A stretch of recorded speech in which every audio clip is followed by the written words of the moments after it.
ROTC. I was just right. Yeah. Wow. How are you doing? Thank you. I just want to get your attention. You bet. Can you also sing this one? Yeah, sure can. Show? You're one second. Thank you. I thought it was hard to actually be. Ladies and gentlemen. It's a way to do it. It's a way to do it. What is your last name? Skalicky. Yeah. It's SKAL. Like that. But if you go to ACC aerial events or you put in USAF aerial events, it'll have all our information and stuff about the plane. How many of these do we have? We got about 160 of them, 150, 160. Where are they mostly located? They're scattered all over the place. We're based out of Langley Air Force Base in Virginia. When we got 2 squadrons there, we've got 2 squadrons up in Alaska. We've got a squadron out in New Mexico. Edwards has some test planes. These planes are actually out of Edwards. We use whatever plane we can get our hands on is kind of the one that we'll use. So we'll take a Raptor from any Raptor base and use it for the demonstration because all the Raptors are they handle the same. The software in them makes it so that could be a completely combat-coded airplane ready to go to war, and it's still going to look like that when it flies, even loaded with missiles or whatever. This one actually has some test equipment loaded on it, so that's why you saw some of the orange things in there.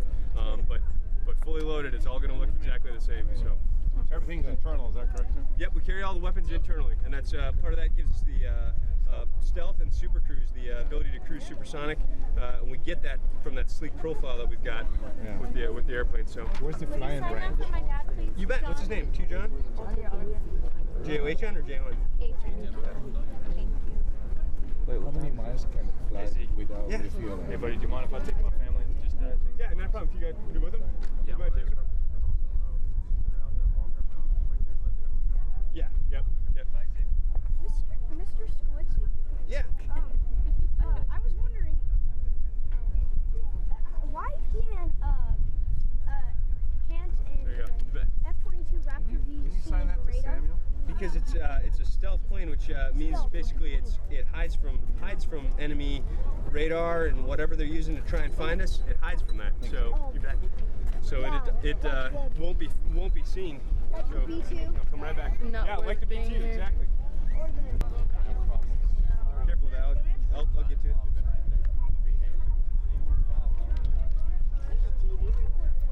There you go. You bet. How many years have you been in the Air Force? 11. Holy cow. I don't feel like I've been that old. But I've been in the Air Force now 11 years. I got an ROTC scholarship, so the Air Force paid for school, so I kind of started out a little bit before that. But here, just hang on to that side, just like you're doing now. Just hold on to that, and then I'll be able to. So you grew up in Minnesota also, or? Yep, I grew up in Minnesota, and then here, I got a scholarship. So I really got lucky, and then on the backside, got commissioned as an officer and got to go to pilot training, and now I get to do this. So When did you start pilot training? January of 2000, right at the turn of the. How old were you when you started? 22. Wow, 22? it's big. Yeah. Yeah.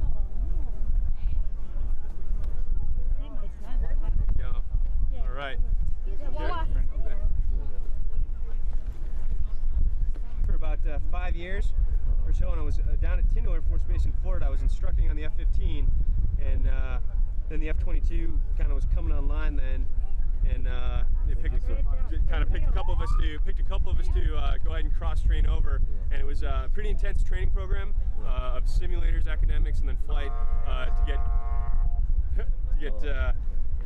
picked up for the F-22. But after a couple months, about 4 months or so, you're checked out on the F-22. I went right into the instructor upgrade, started instructing on the F-22 and teaching guys how to fly it. So it was a really cool opportunity. Just happened to be able to take advantage of it. So yeah. But, Good job. how are you doing? What's your name? I signed your poster and Oscar. Good to meet you, Oscar. Here you go, man.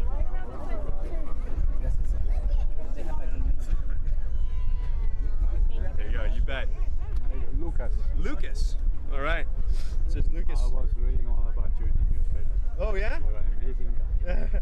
Well, I'm part of an amazing team. This is what it really is. I'm not even kidding about that. The work that these guys that are out here that they put in on those airplanes. I mean, it's just phenomenal. So I'm I'm just the last little bit of a long chain of guys, of real professionals like these guys here. Keep producing those things. Right now, the plan is to stop production at 187 airplanes. So that's what, yeah. So, and we're keeping those planes around. That's the big thing that people don't realize. They say, hey, I heard they cut the F-22. They didn't cut the F-22. Those planes that you see there are going to be around for a long time, but they're not going to produce any. They're going to limit the production. How many squadrons is there? Right now, we've got 5 operational squadrons. These jets are out of the test squadron at Edwards. There's another kind of test and weapons school squadron at Nellis Air Force Base in Las Vegas. And then they're actually getting the first jets out to Hawaii. There's going to be a squadron out there. And there's also another squadron at Tyndall Air Force Base in Florida, which is the schoolhouse where guys go to learn to fly it. So there's quite a few squadrons that are standing up. Thank you very much.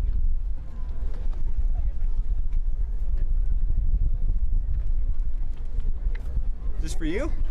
What's your name? Kevin? All right. Good to meet you, Kevin. Thank you. I'm working on the degree right now. Are you? Yeah. Awesome. Then, Aviation science degree right now. Oh, yeah? I'm hoping to try to join after that. yeah. Do you recommend getting that out of the way first, or Either way, join like the reserves? Or? there's either way is good. If, I went in I didn't go in right away, but I went to ROTC.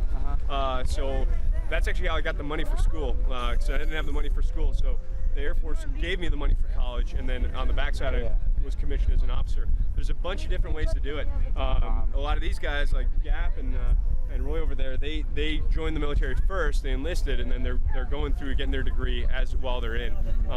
It just depends what you want to do. There's also a program where if you've started college through ROTC, you can go to it's called a POCI bill, and what that does is you basically sign on with an ROTC unit, and for the last 2 years they'll cover a lot of the tuition and books costs. Yeah, 'cause I got a couple years left. Yep, and that's a really good way to go. You go to about a 6-week field training course, and then you'll go in as a cadet, and so basically once a week you'll have a course, like in a 1 hour to 2 hour course that you'll go to, and it teaches you a lot of just the military science, kind of stuff, and then after that you get commissioned and you're an officer, and away you go. So, you bet.